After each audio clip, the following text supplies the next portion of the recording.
All right, so now what I'm going to do is I am going to start creating my character like Pac-Man and some of these other things right here. But let's start with Pac-Man. That one's pretty easy. I'm going to go ahead and create a new layer.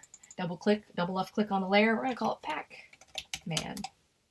And with Pac-Man, okay, there's something called primitives here.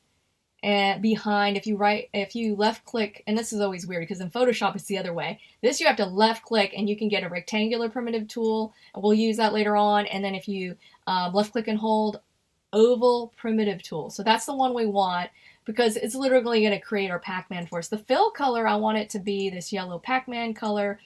I'm going to do a transparent because I just want it to be yellow. And then I'm going to left click and drag it on that layer. Okay, so there's like 2 points. There's a center point and then there's a point right here. I'm going to use my selection tool and I can open Pac-Man's mouth. So with this, I think I'm going to start with here.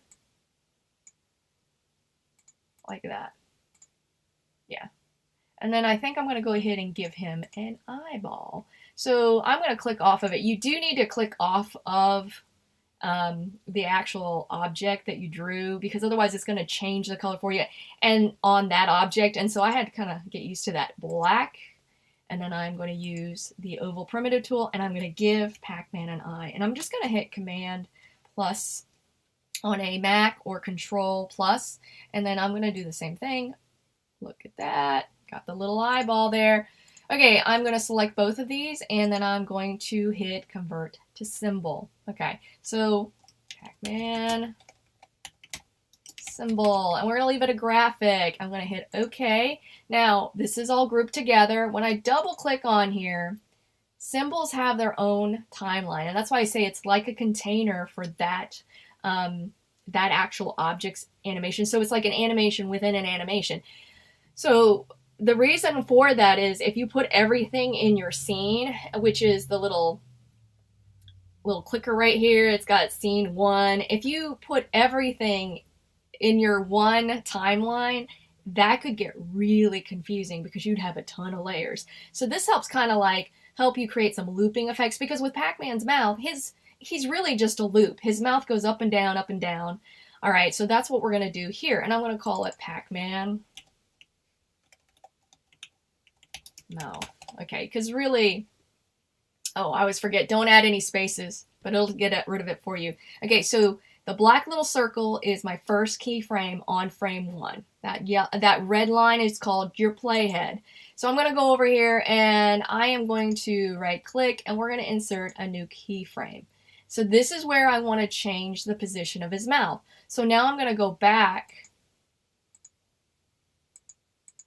click on that, and then left click. And see, I can left click and hold on the anchor point. This blue dot is called an anchor point, and then I'm going to bring it in a little bit. I'm going to add another keyframe. So every time you create a keyframe, it's duplicating the previous frame before it. So I'm just going to get a duplicate, right click, and I'm going to insert keyframe. On your keyboard, if you hit the F6 key, I believe it will do the same thing. And then I'm going to click. I'm going to bring this in closer.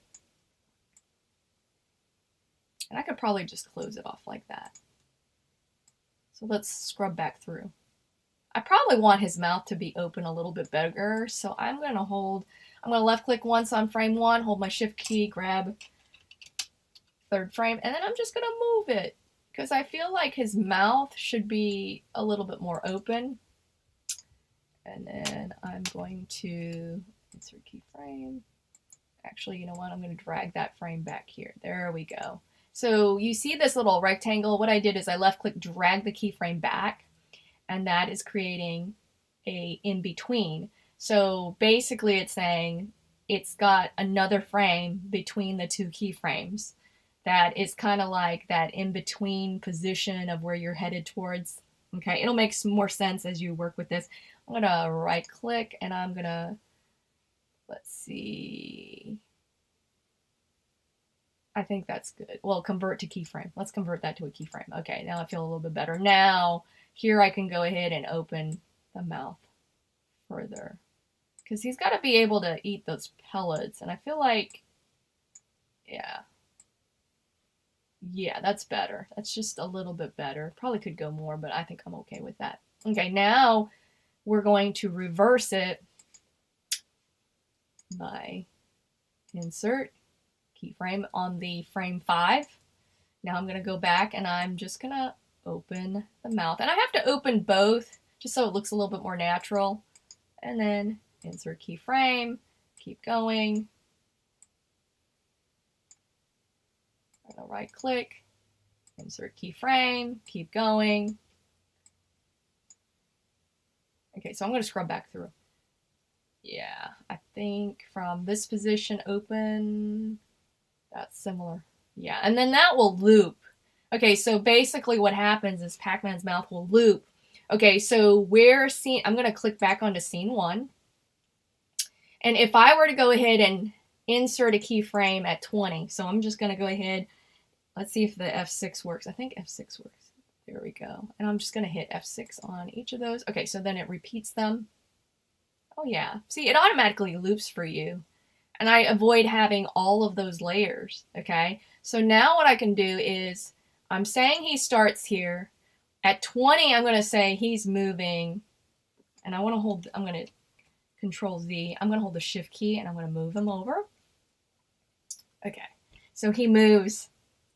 So that's, it's parallel, exactly. Okay, so when I look at boom, boom, boom, I want Adobe Animate to create all the in-betweens. And if I right-click, there's something called Classic Tween.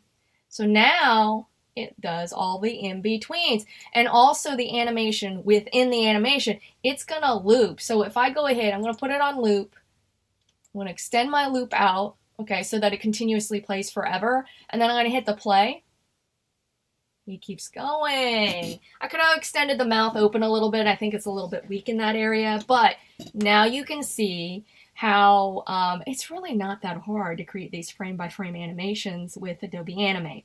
So that got our Pac-Man going. Now I'm going to show you how to add the extra little details, like, you know, can we add some of the borders, the little pellets? Okay, so stay tuned for that in the next video.